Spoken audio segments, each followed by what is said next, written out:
Hey, here's something to look forward to. If you didn't know, this Sunday at 2 a.m. is when daylight savings ends. This time around, since we all get to sleep an extra hour. However, every time the day comes around, we always wonder, why are we still doing this? Brenden Mincheff is here to give us a little background into the day. Have you ever been minding your own business, just getting your work done, and then all of a sudden you look up and it's dark outside? Like, how long have I been working? And if it's this dark, isn't it time to go home yet? Well, this is a common problem that plagues many people every fall and winter, and it's called daylight saving time. That's daylight saving time, not savings. There's no S.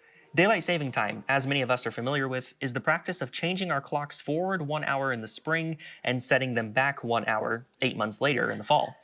Benjamin Franklin and others in the 17 and 1800s independently conceived of moving clocks forward and back as a way to save money and generally make life better, either by not having to buy as many candles or with having extra sunshine in the summer.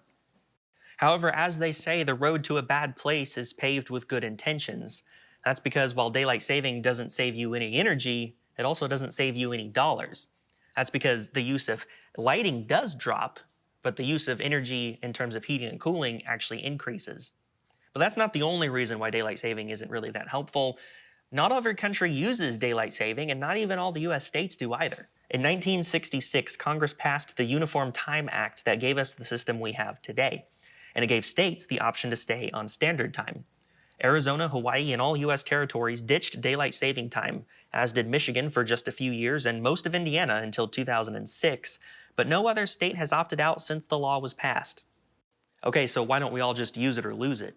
Well, in the last 4 years, 19 states have actually enacted legislation or passed resolutions to remain sprung forward, that is, remain in daylight time year-round. 2 more states are looking into the issue. But the problem is that the 1966 Uniform Time Act only allows states to remain in standard time, not the more popular daylight time. In order to remain in daylight time, a state would need to get congressional approval. So the next time you look up from your work and you notice it's dark outside, don't worry. That's just daylight saving time. You've still got at least an hour left to work before you get to go home.